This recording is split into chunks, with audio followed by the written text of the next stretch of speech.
మరో మరో ఉదాహరణ నా పక్కనే ఉన్న గోవర్ధన్ అన్న కూతురు. నేను అడుగుతా ఉన్నా, గోవర్ధన్ అన్న జైల్లో పెట్టినప్పుడు వీళ్ళ ఇంట్లో బాధ ఉండదా అని అడుగుతా ఉన్నా. వీళ్ళందరూ పిల్లలు కాదా అని అడుగుతా ఉన్నా.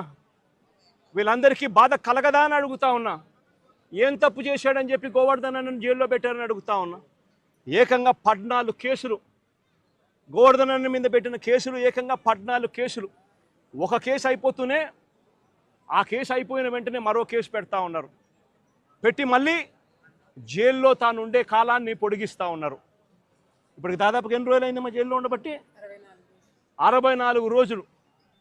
64 రోజులుగా జైల్లో ఒక మాజీ మంత్రిని పెట్టారు.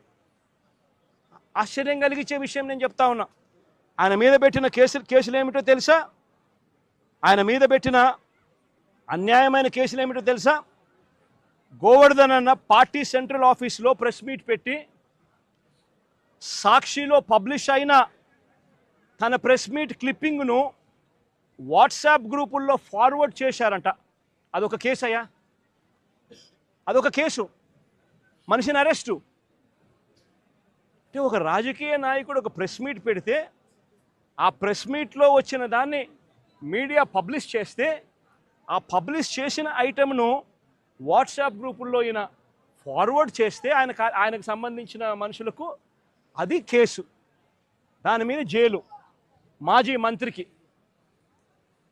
మరో కేసు. టీడీపీ నెల్లూరులో టీడీపీ ఎమ్మెల్యే సోమిరెడ్డికి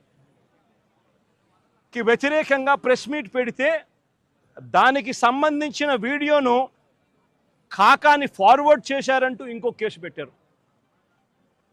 అడుగుతా ఉన్నా, ఒక రాజకీయ నాయకుడు ప్రెస్ మీట్ పెడితే ఆ ప్రెస్ మీట్ తాను పెట్టిన దాన్ని తాను మళ్ళీ ఫార్వర్డ్ చేస్తే దాని మీద మళ్ళీ కేసు. ఉచితంగా తెలుగుదేశం పార్టీ ఇసుకే అన్నారు. ఉచితంగా ఇసుక అన్నారు. ఎక్కడ ఉచితంగా ఇసుకిస్తున్నారని అడుగుతా ఉన్నా.